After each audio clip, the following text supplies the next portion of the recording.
15 mars 2019, un vaste incendie ravage une partie du marché Congo de Douala. C'est le deuxième incendie en l'espace de 3 semaines enregistré dans ce marché. Les dégâts matériels sont importants et la situation suffisamment grave pour que le Premier ministre effectue une descente sur le terrain le dimanche 17 mars 2019. Des mesures fortes sont annoncées. Parmi celles-ci, le recasement des commerçants sinistrés au quartier Nubel-Tézef en attendant la construction d'un nouveau marché.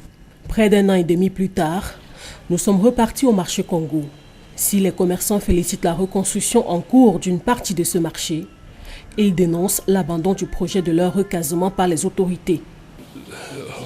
Oui, c'est vrai que juste après les incendies, comme le marché Congo était un des marchés déjà choisis pour la transformation en équipement marchand ultra moderne, on attendait déjà ces constructions qui a échoué avec le premier opérateur privé. Et lors du deuxième incendie de 2019, le 15, à l'arrivée de M. le Premier ministre, il avait été présenté à M. le Premier ministre comme au commerçant qui le découvrait, le partenaire privé qui venait d'être trouvé et qui devait commencer très rapidement la partie A. Cela a effectivement commencé. Il était question ensuite que les commerçants sinistrés soient recasés. Et on avait même trouvé un lieu de recasement qui était le camp Tézef. Après les réunions, il était question que nous allions construire nous-mêmes nos boutiques sur le site dédié du camp Tézef. Il y a des commerçants qui ont pris de l'argent, il y en a qui ont cotisé pour cela. On a commencé et ça s'est arrêté net en octobre 2019.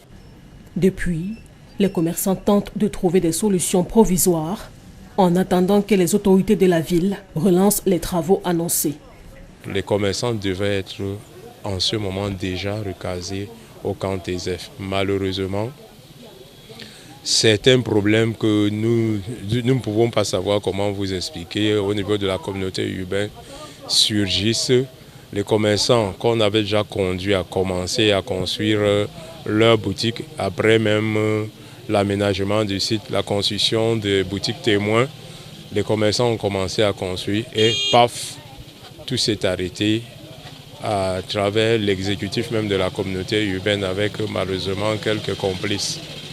C'est ce que nous vivons. Vous voyez que les commerçants sont là, abandonnés comme vous voyez là. On est là sur le site, on a mis quelques hangars, on est là-dessous. Quand il pleut, c'est très très difficile. Quand vous traversez, vous irez vers le goudron là-bas, voir que les autres sont sur le trottoir. C'est là où il y a des installations de fortune en fait. À part la souffrance dans les hangars, si on pouvait nous permettre de reconstruire à nos risques et périls même. Parce que si tu prends même un crédit en banque, vous allez prendre le crédit pour mettre dans les hangars, on n'a pas de boutique. Ces zones de recasement, on nous a pris même de l'argent. J'ai donné 250 000 pour qu'on construise là-bas. On n'a jamais construit. Regardez la situation dans laquelle nous nous trouvons actuellement dans des bâches, parce que la communauté urbaine nous a interdit de reconstruire. Ils ont promis qu'ils devaient reconstruire, mais ils n'ont rien fait. Nous sommes encore là. Voilà, sous les intempéries, il pleut, le soleil, nous sommes là. La communauté avait même promis de nous envoyer dans un site de recasement le temps de reconstruire celui-ci. Ça n'a jamais été fait. Alors nous sommes encore là au pied du départ. On subit, on s'endette et les engagements, nous sommes jusqu'ici. Face à cette situation, les commerçants sinistrés du marché Congo de Douala fondent désormais leur seul espoir sur le nouvel exécutif de la mairie de la ville de Douala.